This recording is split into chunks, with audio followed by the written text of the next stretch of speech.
Aujourd'hui, à Dano Entrevue, dans le contexte où la ville de Sorel-Tracy vient de mettre un terme à ses relations avec la Chambre de commerce et d'industrie de Sorel-Tracy, nous recevons le conseiller municipal, M. Patrick Péloquin. Notons que le maire de Sorel-Tracy, M. Serge Péloquin, a été invité sur ce plateau pour discuter en général du développement économique présent et futur de la ville de Sorel-Tracy, ainsi que des relations de la ville dont il est maire avec nos différents acteurs socio-économiques, tant locaux que régionaux. Il a décliné notre invitation. Dans quelques secondes, Patrick Péloquin.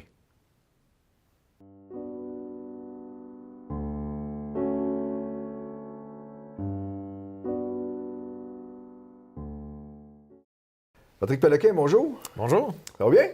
Ça va bien. Patrick Péloquin, la ville de Sorel-Tracy, le 8 février dernier, par le biais de son maire, M. Serge Péloquin, s'est retiré ou a cessé de contribuer à la Chambre de commerce et d'industrie de Sorel-Tracy. Si on faisait la genèse, c'est-à-dire l'historique un peu de ce qui a mené à cette décision-là, pour les spectateurs, pour les observateurs, tout a débuté lors du conseil municipal du 6 février. Est-ce que je me trompe quand je dis ça? Ben non, c'est là que c'est arrivé sur la place publique, là, Okay. le discours entre la ville de Sorel-Tracy et la Chambre de commerce. OK. Pouvez-vous nous relater ce qui s'est passé? Vous êtes historien, donc vous avez une vision historique. Comme historien, pouvez-vous nous relater ce qui s'est passé? Dans le fond, c'était dans la période de commentaires. Alors, M. le maire a pris son temps de commentaires pour parler à propos d'un article qui est sorti... dans le journal Les Deux-Rives. Le journal Les Deux-Rives, à propos de l'esprit, à propos du recul de la ville de Sorel-Tracy dans le classement. Du pessimisme en fait, c'est ça, c'est que les entrepreneurs. Oui, c'est que l'étude se basait justement sur les commentaires qui étaient faits. Puis, à ce moment-là, le président de la Chambre de commerce a émis, c'était relaté dans l'article, qu'il y avait un pessimisme du côté des investisseurs. Et ça fait... est-ce que c'est ça qui a fait reculer la ville? Peut-être, c'est peut-être un des facteurs qui a fait reculer la ville dans ce classement-là. Et là, le maire, évidemment, M. le maire est sorti publiquement à propos de ça. Ouais. Donc, ça a été une rebuffade vertement lancée, en tout cas pour ceux qui l'ont vu à la télévision. En tout cas, moi, je crois qu'il se devait quand même d'intervenir parce que, en tant que premier magistrat de la ville, évidemment, la réputation de la ville, c'est important et je crois que c'était dans ses responsabilités d'intervenir. Étiez-vous au courant de cette intervention-là? Non, la plupart des commentaires que l'on fait, parfois on peut discuter de certains commentaires si on ne veut pas se répéter, là. Mais habituellement, les commentaires, on ne partage pas nécessairement chacun des conseillers, M. le maire, les commentaires que l'on va faire à ce moment-là de l'Assemblée. Donc, vous avez été mis un peu devant le fait accompli, finalement. En fait, M. le maire, oui. Vous venez de nous dire que vous croyez que le maire était dans son droit là, pour défendre la réputation et l'intégrité de la ville de faire cette intervention-là.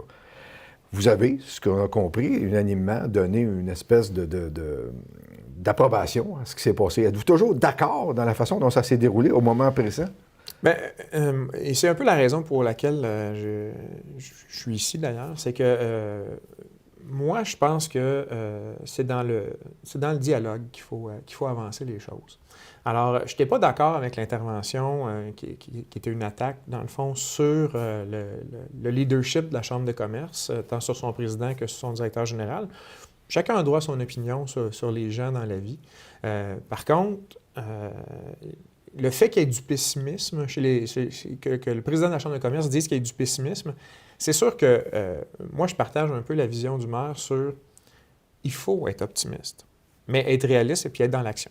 Alors, il faut avoir un message qui est porteur et il faut justement dire non, les choses changent à Sorel-Tracy, puis il faut aller de l'avant, puis on a beaucoup de projets. Puis ça, je suis tout à fait d'accord avec M. le maire. Cependant, j'étais moins à l'aise, disons-le comme ça, avec l'attaque personnelle sur le président. C'est pour ça que j'ai été un peu hésitant quand j'ai levé la main sur ça, mais je me basais surtout sur l'attaque au pessimisme. Alors, c'est pour ça que j'ai levé la main à ce moment-là. Okay. 8 septembre, 2 jours après... février. Février, je m'excuse. Ouais. Je suis un historien, n'oubliez pas. 8 février, on apprend par la voie des journaux que la Ville cesse ou se retire ou ne renouvelle pas son adhésion à la Chambre de commerce. Vous réagissez comment, vous, devant ça? Bien, c'est sûr que j'ai appris cette nouvelle-là dans les médias.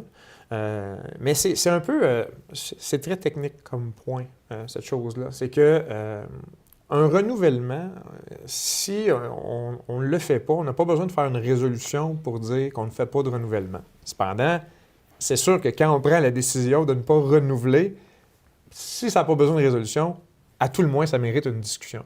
Okay. Et il n'y avait pas eu de discussion à cet effet. Parce qu'au-delà du fait de la résolution puis de la dynamique bureaucratique, c'est un geste stratégique important. Ça envoie un message. Oui, ça envoie un message. Et bien sûr, suite à ça, j'ai été contacté. On m'a demandé quelle était ma position là-dessus. Moi, j'ai dit, moi, je préfère attendre qu'on ait une rencontre, parce qu'on n'avait pas eu de rencontre. C'était pratiquement le lendemain de l'Assemblée. J'ai dit, je préférais attendre la rencontre du Conseil, parce qu'on avait un comité de travail. C'est vous choqué sur le coup? Parce que là, c'est sûr, certain, la poussière commence à retomber un peu. Mais c'est vous choqué sur le coup? Sur le coup, j'ai réagi. Moi, la colère... C'est plus quand je fais du sport que je peux entrer en colère. Okay. La colère, moi, j'analyse c'était quoi la stratégie derrière ça. Et j'ai compris, dans le fond, c'était quoi la stratégie. C'était bien sûr de mettre de la pression sur la Chambre de commerce pour qu'elle change ses propos, qu'elle change son approche. Mais moi, je ne partage pas cette stratégie-là. Alors, c'est pour ça que je voulais en discuter. OK. Donc, il y a deux choses. D'une part, vous ne partagez pas la stratégie de laquelle? Celle du maire ou celle de la Chambre de commerce? Non, c'était celle de dire qu'on se retire de la Chambre de commerce. OK. Donc, vous ne partagez pas cette stratégie-là? Non, pas du tout. OK. Vous n'êtes pas un partisan de ce qu'on appelle la politique de la chaise vide? Non, pas du tout. Moi, je suis un enseignant en histoire, géographie, en éducation à la citoyenneté. Moi, le désengagement, c'est l'antithèse de ce que je prône, ce que j'enseigne à mes élèves. Il faut s'engager, puis c'est en s'engageant qu'on peut changer les choses. Qu'on trouve des solutions. Qu'on trouve des solutions et qu'on peut modifier justement des approches. Qu'est-ce qui nous a mené, si on examine les causes de cette situation-là, là, parce que, bon, au printemps 2016, il y a eu aussi tout un psychodrame dans le cadre du Festival de la Giblotte. Là, on se retrouve au printemps, aussi encore à la fin de l'hiver 2017, autre psychodrame qui implique la Chambre de commerce. On analyse ça. C'est quoi les causes fondamentales? Au-delà du fait, qu'il pourrait y avoir, que les gens ont mentionné, des relations personnelles souvent difficiles entre les principaux acteurs, mais on n'est pas psychiatre. Alors, non, pas du tout. Alors, on laissera aux psychiatres. Mais c'est quoi les causes fondamentales? Bien, moi, je pense que, en tout cas, une des causes fondamentales, je pense que c'est un problème de communication. Je pense que pour résoudre ces problèmes de communication-là, il faut se parler.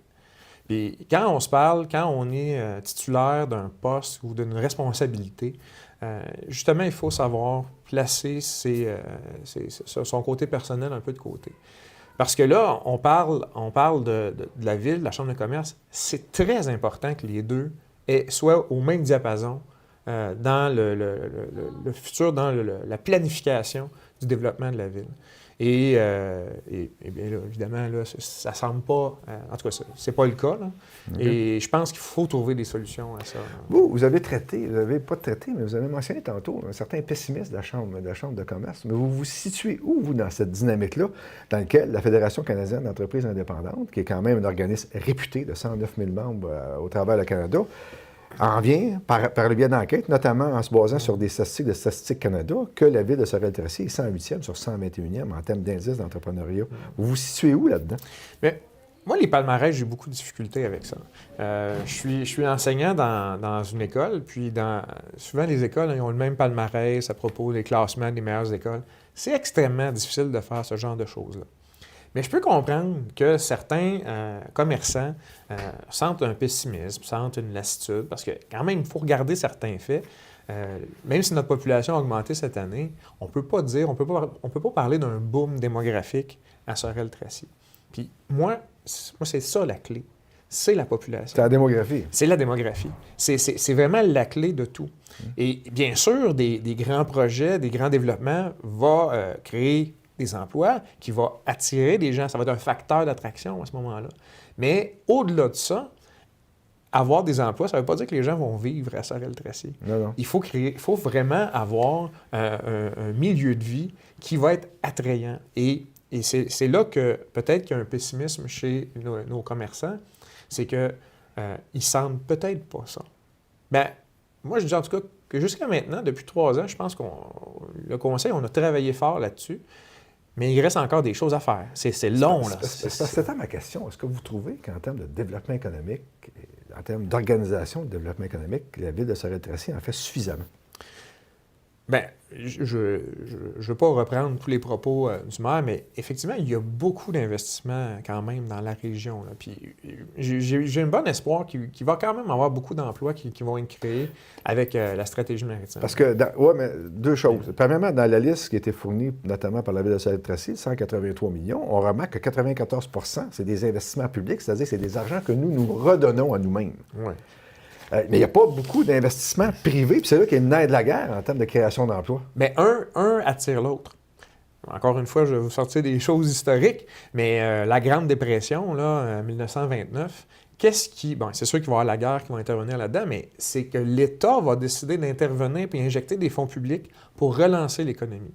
Alors ici, c'est ce qu'on fait. C'est-à-dire qu'on a des subventions publiques, puis on injecte ça dans notre milieu, puis ça crée justement un dynamisme. Et c'est ça qui va attirer justement des... Parce que dans le fond, ce que je voulais dire à propos de la population, là, c'est qu'en investissant dans notre région, ça va créer des situations favorables pour des entreprises. Et ces entreprises-là, je vais terminer là-dessus, c'est que les entreprises, en ayant des gens qui viennent travailler, ça vient augmenter la population. Et en augmentant la population, c'est tout le commerce de détail qui va s'en retrouver gagnant. Vous, ce que vous dites, c'est que la stratégie, vous me corrigerez, c'est que la stratégie qui est suivie actuellement à l'Hôtel de Ville puis par votre conseil municipal, c'est une stratégie que certains ont appelée en économie, on appelle ça du ruissellement. C'est-à-dire, on investit, OK, dans les structures publiques en espérant que, ce faisant, ça fasse une espèce de boule de neige, notamment au niveau de la qualité de vie. Est-ce que c'est ça que vous prônez? Bien, là, présentement, c'est ce qui se passe.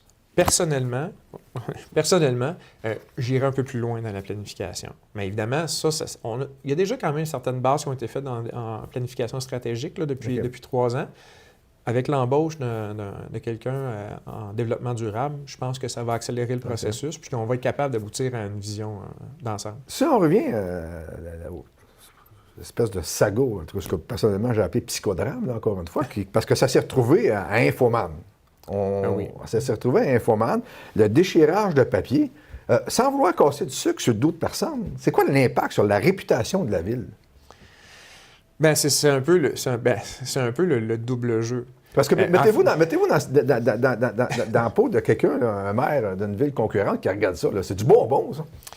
Bien, je sais pas, je suis pas maire d'une ville concurrente, là, mais c'est un peu le double jeu. C'est comme moi qui viens dire qu'il faut faire un dialogue pour rapprocher les choses, mais en même temps, je m'inscris un peu en défaut de la position du conseil. Mais c'est un peu la même chose. C'est dire il faut créer de l'optimisme dans la ville, on reproche du pessimisme, mais là, de faire une guerre de tranchées entre la ville et la Chambre de commerce, c'est pas quelque chose qui ramène de l'optimisme, ça.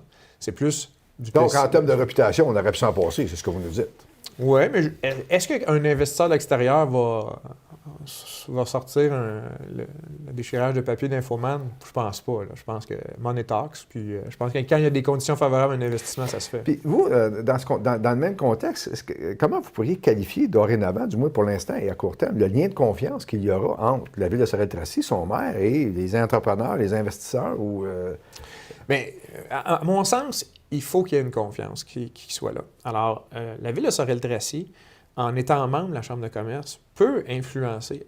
Et moi, c'est un peu ça que ma position, c'est en étant membre de la Chambre, on peut influencer les décisions, on peut participer à l'Assemblée, on peut voter. Si on n'est pas satisfait de ce qui se passe au conseil d'administration, bien, les membres qui sont là, qui représentent la ville, pourront voter pour un candidat ou un autre. Mais il faut respecter en même temps les institutions démocratiques que nos partenaires se donnent. Alors, si le CA de la Chambre de commerce est composé des gens qui sont là, c'est parce que les membres de la Chambre de commerce en ont décidé ainsi. Puis il faut respecter ça, puis il faut travailler ensemble. C'est ça la base de tout. OK, donc, ce que vous nous dites, on arrive au terme de cette entrevue, ce que vous nous dites, c'est que parlons-nous.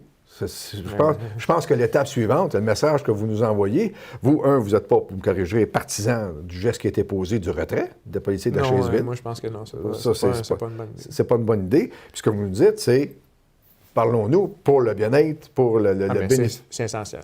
C'est essentiel. Cette guerre-là nuit à tout le monde et elle ne sert à personne. OK, là, vous avez parlé de guerre, là. Ben, c'est une figure, parce que je suis C'est historien. une figure de style, OK. Figure de style, je suis un historien. Non, OK. Mot de la fin, Patrick Péloquin?